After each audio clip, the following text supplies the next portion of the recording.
Yeah, thank you for having me here. Silvana, Pinna here. I did my PhD at UCL, and I was a postdoc in the Moran lab at the University of Strasbourg. And today I'm going to be talking to you a little bit about my projects that I started in my PhD and that I continue during my postdoc, because they're kind of linked, and I think they might be interesting for people interested in astrobiology in general. So my focus is the origin of life on Earth. And how did I get into that? Well, when as a biochemist, I started as a biochemist, and I was looking at the incredibly complex network of biochemical processes, such as this one. And I thought, how could we possibly get from supposedly, quote unquote, nothing to this incredibly sophisticated machine that is life? And at the time, I naively thought it started from genetics, but then I realized that rather than building blocks, you have to think about life as a dynamic system with a clear organizational hierarchy. And so here you can see the pyramid of life, and as we go up, we increase complexity. And on the right, you see a timeline for when all these elements appeared. And you can see that it takes a long time to go from one step of the pyramid to the other. So I like to start when I research the origin of life. I like to go from the beginning, so from how the Earth was when life started, and what was available back then that could have kick-started life. So because of that, we have to draw a picture of how the Earth was back then. So have a sort of planetary perspective. So we know the Earth is obviously capable of hosting life, and there's a few reasons for that. It has a rocky composition and size that give it enough gravity to keep an atmosphere. And this atmosphere is thick enough to protect from solar radiations and also to create some kind of greenhouse effect, which helps prevent the temperature from varying drastically. So mainly due to its position in our solar system, it has a mean temperature and pressure that's close to the triple point of water. So that means that water is present in all three physical states. It has active geodynamics, and this allows weathering cycles and CO2 recycling and all that good stuff. It has a magnetic field due to the core dynamo, and this prevents the planet it protects it against solar wind. And lastly, it has a relatively large satellite, aka the moon, and this prevents drastic temperature changes in small periods of times. And how essential this last point is can be debated, but it's widely believed to be important. So this is the Earth today. However, if you think about the earliest undisputed evidences of life, they're dated at least 3.4 billion years ago, so during the early Archean. And molecular clock analysis placed the emergence of life around 4 billion years ago, more than that. So during the Hadean Eon. And the Earth back then looked definitely different than this. Now, how do we see how it was made, how it looked? Well, it's a bit difficult to say with some degree of certainty what exactly the conditions in the Hadean were, because we lost almost all of the Hadean crust because you had tectonic recycling, it's been consumed by large impacts and so on. But in any case, what we can do is we can infer the characteristics of the Hadean Eon, and we do so from looking at detailed geochemical analysis of, say, primitive extraterrestrial materials, ancient terrestrial rocks. We can also draw comparisons with the characteristics of Venus and Mars, which are our sister planets, modeling in situ analysis of comets and asteroids, and so on. So because of all that, the planet could have looked something like this. Now I'm going to explain why I think there's so much blue in the next slide. So first of all, the Greek word Hadean suggests a hell-like environment.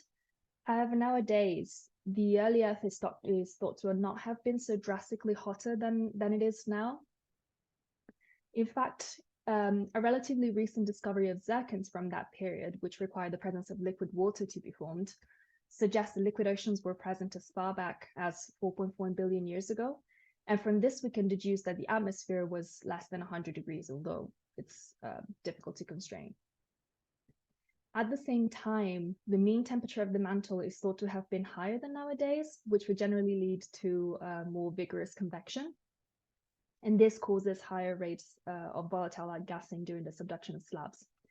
So this all leads to low volatile content in the mantle in general.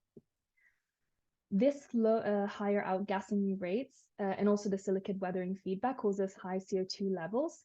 And many studies indicate that the high CO2 levels also meant that the Hadean Ocean must have been more acidic than nowadays, possibly around pH 5 to 6. And for reference, modern ocean has a pH of 8. So in the end, we have this planet with actually quite a lot of water and very little land. And that got me thinking of what would be needed very early on for life to start. And I think this is a good point to draw a pause for a second and draw a general idea of the origin of life field as a field. So there's two main approaches to studying the origin of life. And they can be summarized by two quotes from two of the leading scientists in the field. So on the one side, we have my previous PhD supervisor, Nick Lane's side, who says, to understand the origin of life, we would be foolish to ignore life as a guide. And on the other side, we have a quote from Ram Krishnamurthy, who says, there may be no way to proceed all the way from biology to prove out to chemistry using biological processes as the guide. So in other words, the process is different from biology nowadays. And you might think it's bad to have two opposing views on how to research the origin of life. But things proposed in both approaches don't necessarily have to be mutually exclusive. And in any case, as a scientist, challenging each other's views leads to thinking deeply about your theories, and these can only lead to better science. So I just wanted to put that parenthesis here. So going back to the Earth, now we can see what is needed of the cradle of life for life to start in such an Earth. So from a biological perspective, we know that the first cells were probably autotrophic because these are the simplest types of organisms. And that means that the cradle of life must have been able to provide the basic inorganic molecules that these organisms could survive by, so CO2, H2, nitrogen. We also know that CO2 fixation, which is the way living systems make the organic molecules that they need to drive their metabolism, we know that it's powered by proton gradients across the cell membrane. And so this means that the cradle of life must have had pH gradients. And lastly, we know that this reaction, so CO2 fixation, is catalyzed by iron sulfur clusters. So the cradle of life must have had iron nickel sulfur minerals. Now, if we go from a chemistry perspective, we know that organic monomers need to polymerize, so to build up together and form more complex molecules such as proteins, RNA, DNA, and so on. So to build that complexity that you saw in the first few slides in the pyramid. But this means that any organic monomers that's formed would become too dilute in the ocean to react further. So the cradle of life, if it has to be in the ocean, the cradle of life must have provided some sort of concentrating mechanism. And what kind of environment could have provided all this? So I said earlier how Earth at the time, as you can see in the image, was mainly covered by water. So this consequently creates a circulation of water through the basaltic lava of the oceanic crust. And this would have created a variety of hydrothermal systems. And one system like that is alkaline hydrothermal vents. So these vents were discovered in 2001 by Deb Kelly, but Michael Russell and others actually theorized about the presence of this type of vent back in the 80s. And they proposed that these could have been the perfect place for life to originate. So the way they're made is they're produced via the process of serpentinization. And this is a chemical reaction between water and minerals such as olivines that happens spontaneously when water percolates down fractures in the ocean floor and then comes into contact with these mantle-derived minerals. And the reaction, what it does is it creates, it causes a steady flow of hydrogen and alkaline fluids that rise up and exhale at around 70 to 90 degrees Celsius. And then the precipitates form these nice peaks that you can see in the picture. And these peaks, if you zoom in, they have an interconnected porous structure. That's kind of, you can see in the picture, it kind of looks like a calcified sponge. And there are variations in temperature from getting in contact with the cooler ocean water. So that means that within these porous structures, there's thermal gradients that can concentrate organics. But two of the most significant characteristics of these vents is that there's high concentrations of H2 and CO2 coming from one from supertonization and the other from the ocean. Then also the difference in pH from the alkaline fluid and the more acidic ocean generates this natural protein gradients that are actually not too far from those found across the cellular membrane of autotrophic cells. And here I would actually like to emphasize this point, because every single cell needs to transform the energy from the diet, so either from a redox reaction or from light, into a pH or ion gradient across the membrane. And even the organisms that don't directly do this, think of strict fermenters, they're dependent on feeding from organics from organisms who do this process. So this process is called chemiosmotic coupling, and it really is as fundamental to life as we know it as the use of DNA. Just to put it out there. So essentially, these vents could have provided a steady supply of usable energy for carbon and energy metabolism. So now that we have set the planetary perspective finally, the question becomes, how do we get from a simple abiotic system like this to this really complex chemical reaction network? Well, if we look at all these metabolic processes, there's a molecule that is present everywhere. And this is adenosine triphosphate, or ATP. For those who are not biochemists, ATP is known as the universal energy currency of life. And it constantly goes through this cycle of losing a phosphate and gaining it back. And this is how it drives metabolisms. And it drives metabolisms through two main processes: polymerization and, most importantly, phosphorylation, which is the donation of this phosphate group. And this is actually at the base of even polymerization. And here you can see a very simplistic view of the whole metabolism, just to give you a sense of what ATP does. So you have anabolic reactions that transfer energy from ATP to form complex molecules from simpler molecules, releasing heat. And then you have catabolic reactions that transfer energy from complex molecules back to ATP, releasing heat. So in other words, ATP is a crucial molecule for life, and it must have been one of the first molecules to arise if it's so important. The problem is that you can tell probably from the molecular structure of ATP that it's not really a simple molecule, so it couldn't have been present naturally in the environment. So the question that I was trying to answer when I started my PhD was, how could you access ATP or phosphorylation at the origin of life? This is a key question, especially because if we look at how biology makes ATP, you can see that the enzymes that are used are incredibly sophisticated. So this is an animation of ATP synthesis, and this is a rotary protein that makes ATP by harnessing that protein gradient that I mentioned earlier. And of course, it's quite difficult to imagine a prebiotic or pregenetic version of this complex enzyme. However, studies show that this protein is deeply conserved, and it's as universal as the ribosome. And actually, this further supports the notion that ATP must have been selected very early on as the energy currency of metabolism. But it also means that when ATPase evolved, ATP must have already been the energy currency of protocells to warrant such a big and complex molecule to be made, protein to be made. So there must have been a simpler process than chemiosmosis-based ATP synthesis to access ATP. So for that, we have to look at phylogenetics. Now, phylogenetics to construct a tree of life suggests that bacteria and archaea diverged from a common ancestor, LUCA, the last universal common ancestor.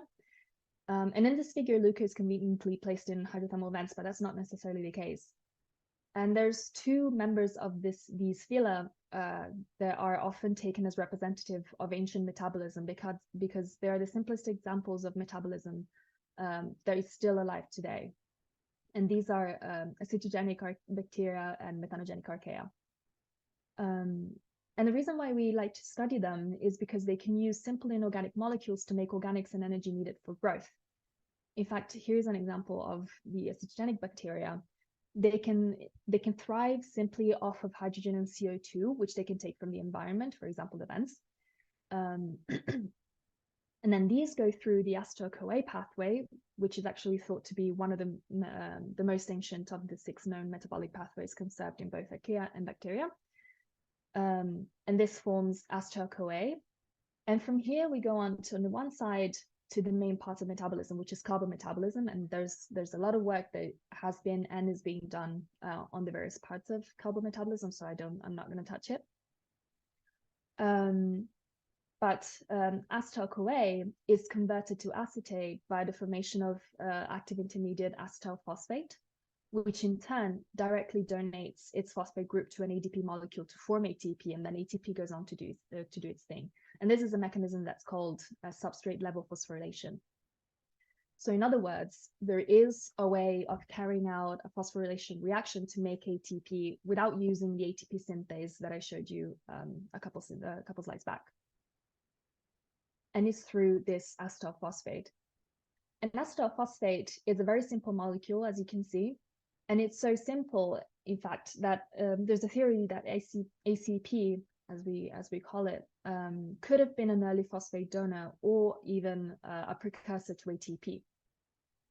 And evolutionarily, this would make sense because it is universally conserved, so it's not only present in bacteria and archaea. In some bacteria, it's the primary energy-rich intermediate together with acetyl-CoA. It's highly reactive and it has a high driving force for phosphorylation. And importantly, it can be made geochemically. In fact, my previous group, it has proposed by many, but firstly by Christian Dudu here. It's been proposed that energy at the origin of life could have started from thioesters, which can be made geochemically.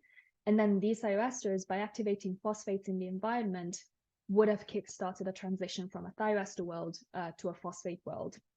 And this theory comes from the fact that thioesters are conserved in modern metabolism, as you can see in the acetyl-CoA over there in the italics.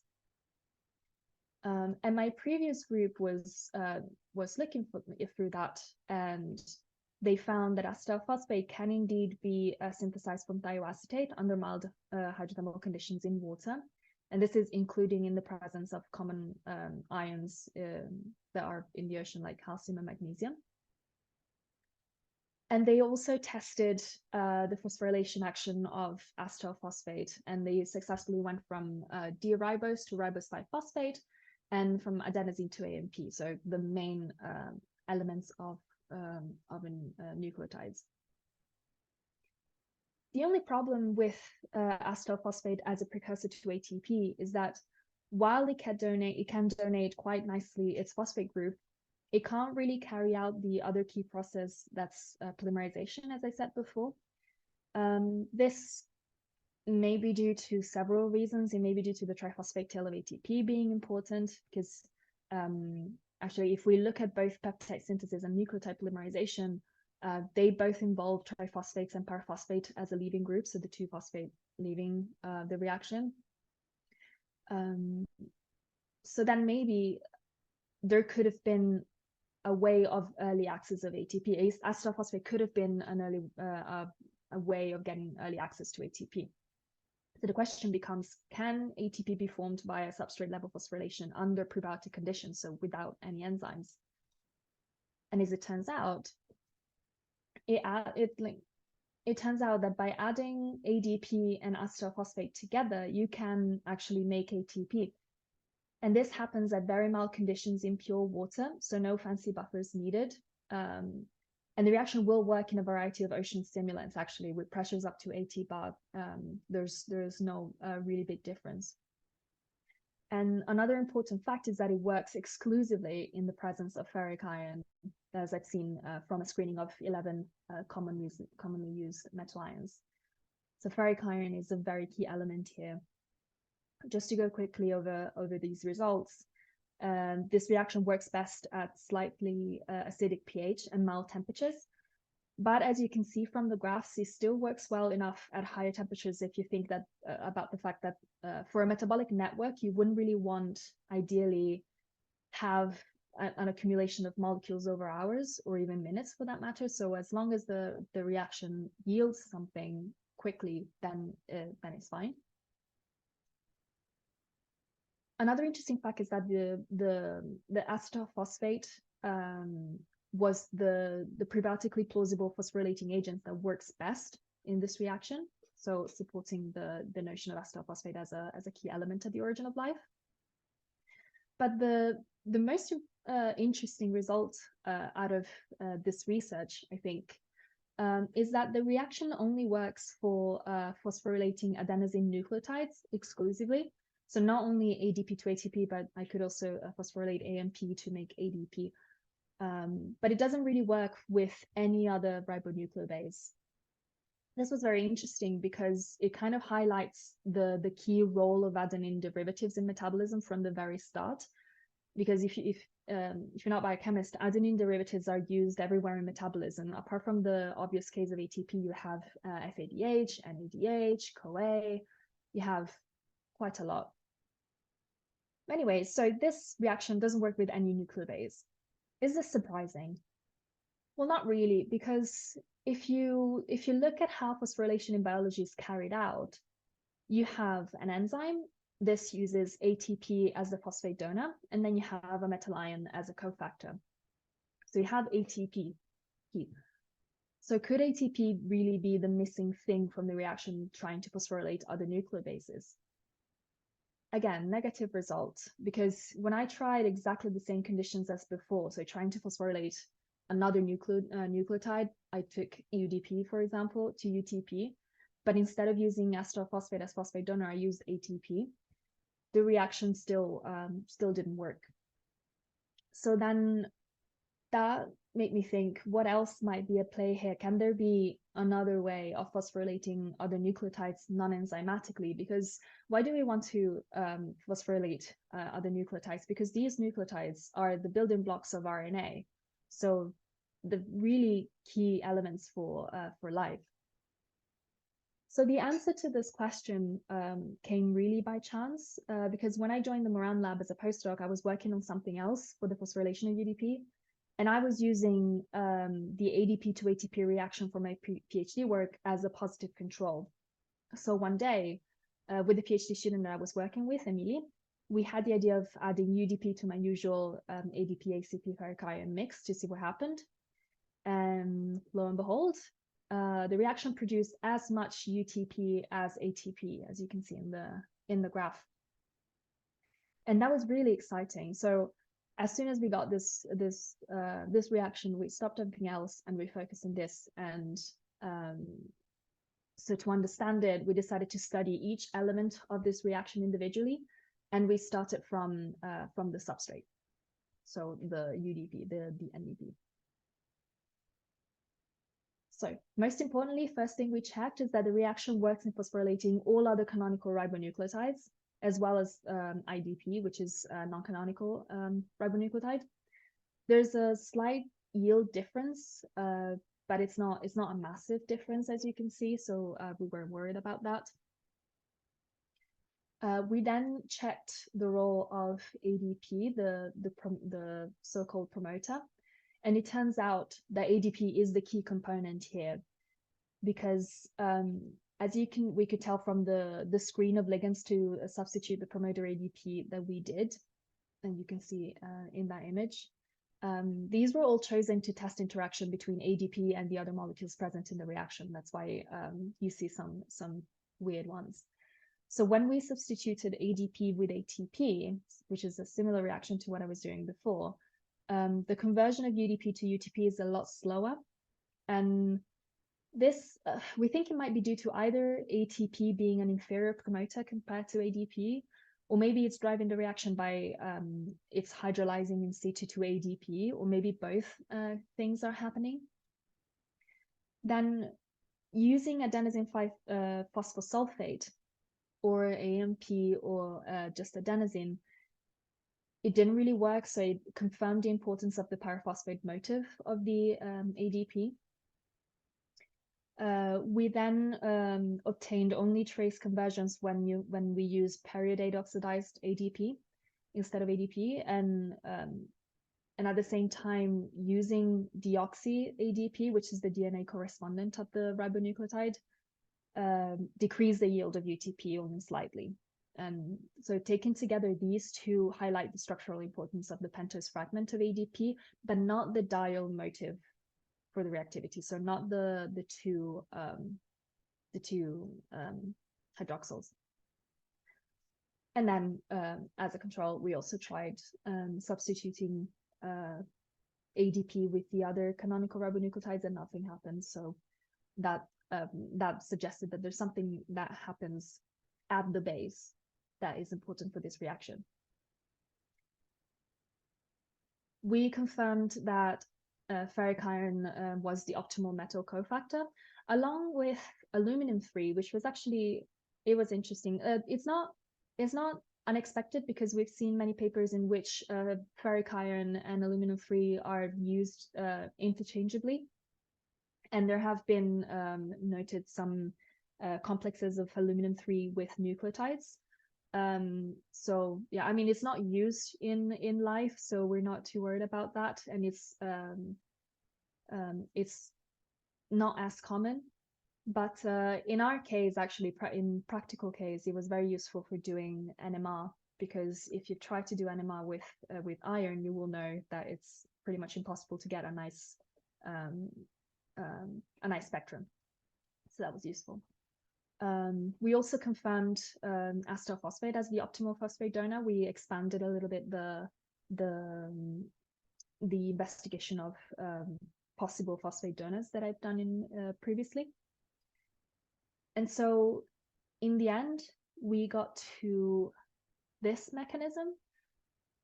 So it looks a little bit complex, so I'm just going to walk you through the whole mechanism so you understand what it is.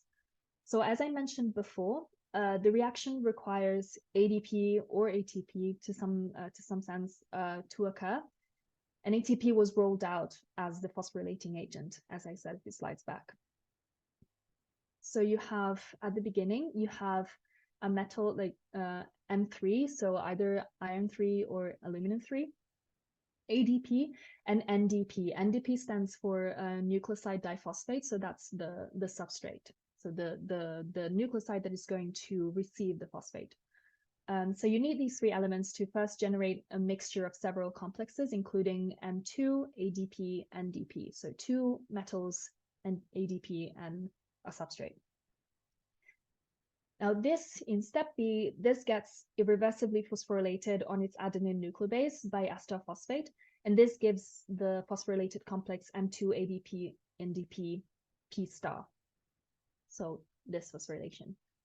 And if you see in the small square there, if you remember, ADP without a nitrogen at the position 7 didn't work from that screen that I showed before.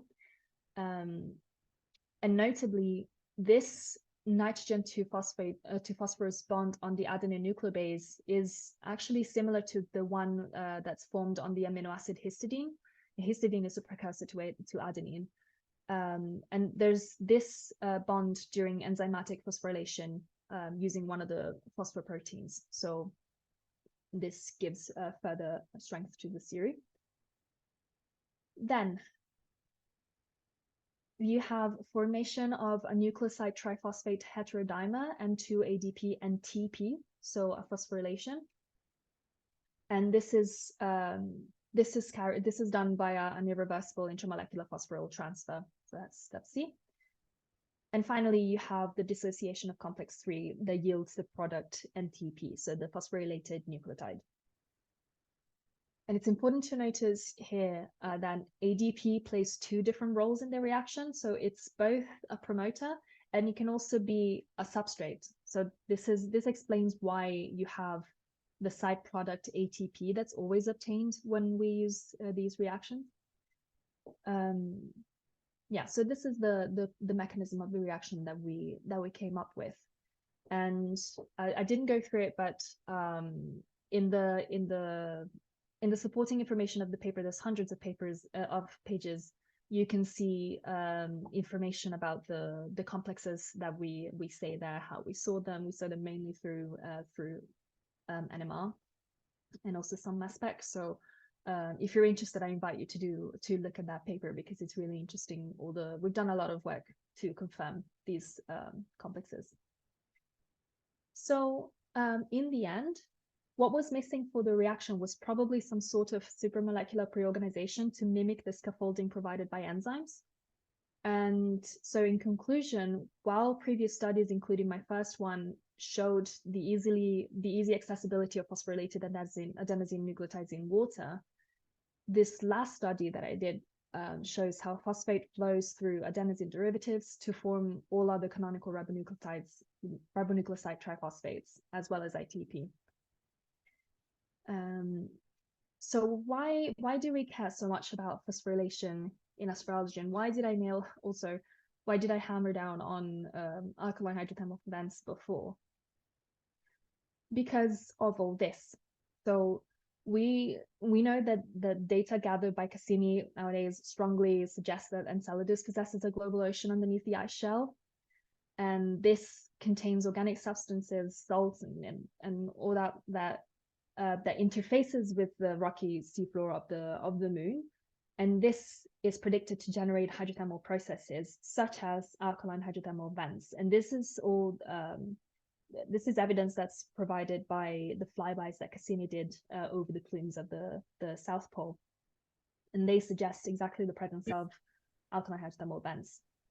And these can be really extrapolated to any exoplanetary bodies that has evidence of past hydrothermal activity. Mars, for example.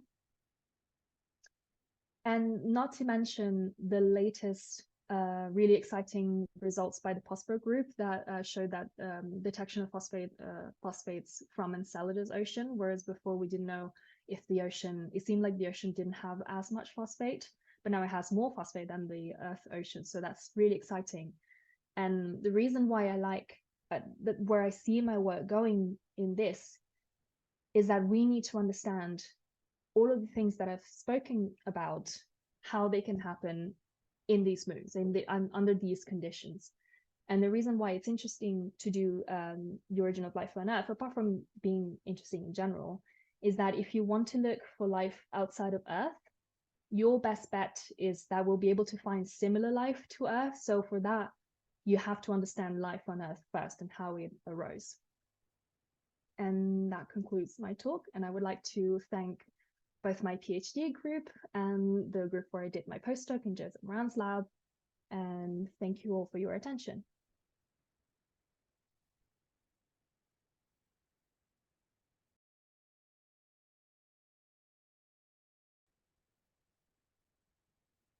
Hi, I would have a question. Hi, Silvana. Hi. So if you have a wish free for the maybe upcoming Enceladus mission, what would it be? What kind of instrument should they have on board? Well, I guess GCMS. I mean, NEMS would be really useful for this. I mean, MS is really used a lot on this. I've used mainly LCMS, but I've used GCMS as well. So as long as it's very, it's a bit difficult to wish for a very precise instrument because of course there's limitations, but yeah, GCMS would be my best bet for useful info for me, at least. Thanks. And great talk, by the way. Thanks.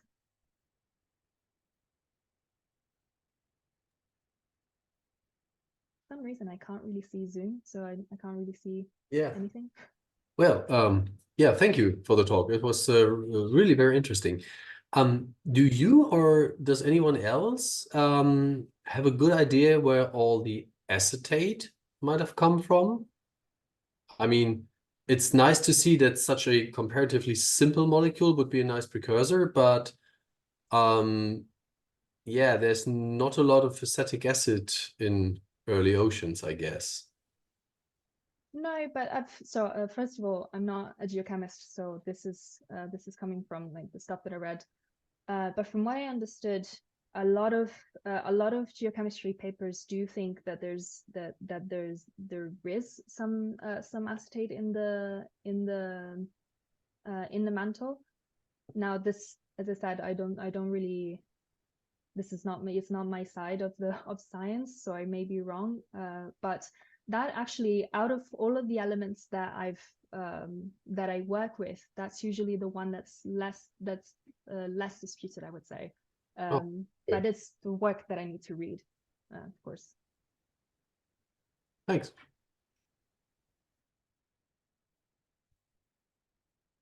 One of the phosphate sources which are also quite efficient is phosphoranoyl pyruvate, which is actually going into the Krebs circle. Could that be also an early intermediate for phosphorating ATP, because this is actually one thing that is used now in the Krebs circle for that, as I call it. Sorry, can you repeat the name? I didn't hear the first part. Phosphoranoyl pyruvate. Oh, it's actually of PP, the anol form of the pyruvic acid, and this is actually a very efficient phosphorylator, because you get also the energy from transforming the anol form then into the ketone form, which is the much more stable one for the pyruvic acid.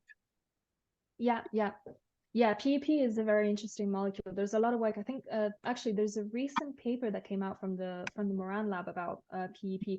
So the reason why I didn't try PEP is that, apart from it's a little more complex than acetyl phosphate, I was trying to and it's still a bit disputed whether PEP can be formed prebiotically, or at least from the environment. So that's why I stayed with acetyl phosphate, and especially PEP.